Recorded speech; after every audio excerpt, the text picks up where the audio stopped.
Module 2 in getting your man to man up is the SWOT analysis. And this one we're going to focus more on strengths, weaknesses, opportunities and threats. But we have already explained what the SWOT is.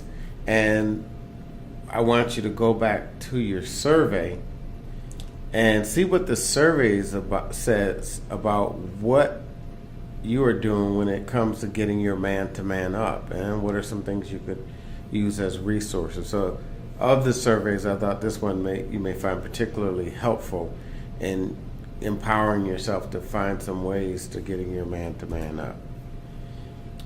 As we look at the criteria for this one, and for those of you that have done the other exercise, you'll notice that this week's SWOT is a little bit different. And it's different that we really talk about evaluation criteria, because I think it's important. A lot of times we look and we say, well, financially, you're not cutting the mustard. When in reality, he may be working just as hard as you, and you just may be in a profession that pays more. And it may be the case that when you married him, you always knew you were going to make more money.